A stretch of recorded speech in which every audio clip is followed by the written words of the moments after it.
I mean, the whole experience is really quite life-changing. I'm not going to lie. It's the best program I've ever done. I think on that first month, our shop grew, I think, 6 times.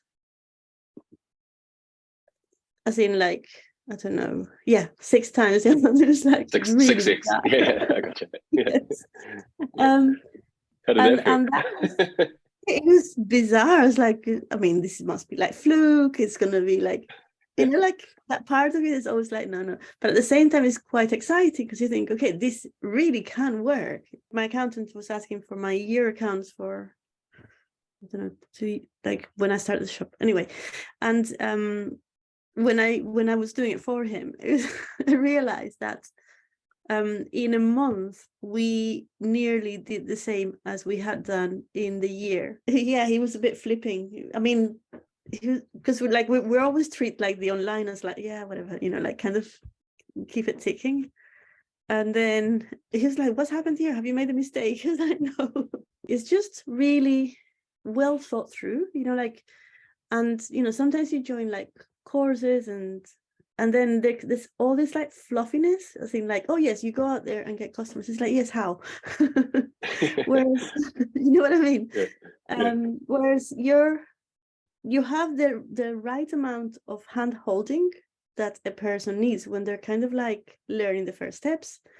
But at the same time, you kind of like, it's like an embedded trust in the person doing this, because you're saying that ultimately you are in control.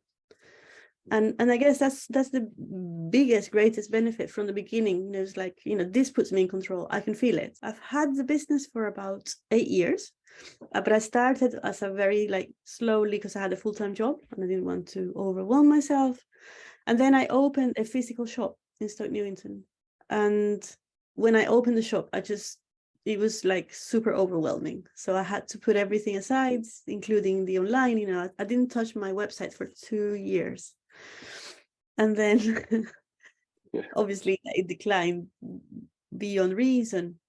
And so last summer, I decided that it was time to do something about the websites. And, at that point, I didn't even know where to start in terms of, how to push the sales online.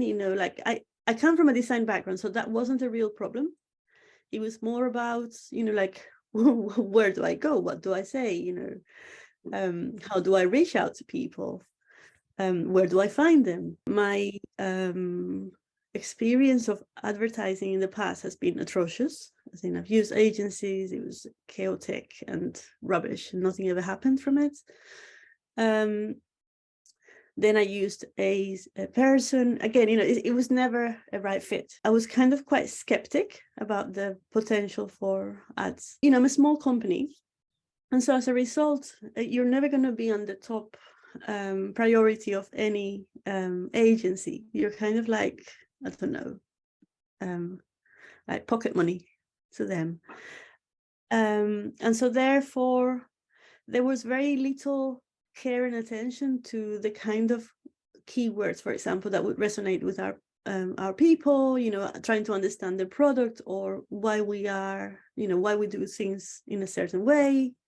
So it's kind of like everyone through the same keyhole, and then of course you drop. So yeah, it was really bad. It was like spending lots of money that we didn't at the time have, and going into 0 sales. And I stuck with them for about 7 months, and I never saw any kind of interesting returns. Not coming from a business thing, I've always felt like, in a way, not inferior, but not up to doing something solid out of online. Again, I don't have any kind of business background at all. I've been a designer for all my life.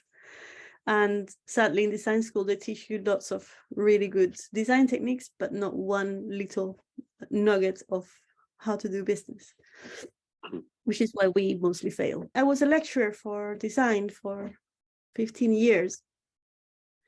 And even when you talk, like if you try to like guide people into looking into something, because I mean, I'm not a business person, but like trying to get them to understand, you know, having a business is sort of like, it's always pushed like, yeah, but you know, design. It's like, no, you know, in fact, you know, like if your design is not informed by some level of understanding your numbers, then even if you're very successful, you still could be a failure, as in, because you're not meeting the numbers, as in you maybe spending too much on a material and it's like eating into your profits.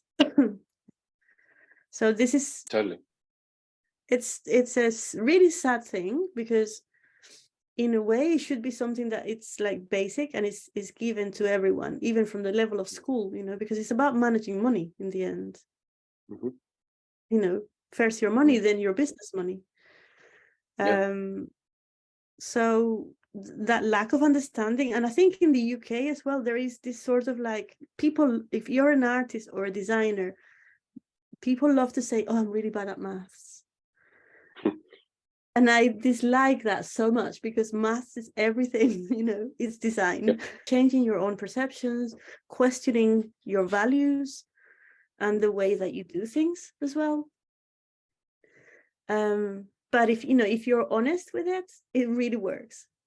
Because it's a really, really good tool to like guide you and actually give you strong two legs to stand on. My product, obviously it's very seasonal. It's a winter product, what I had put in December.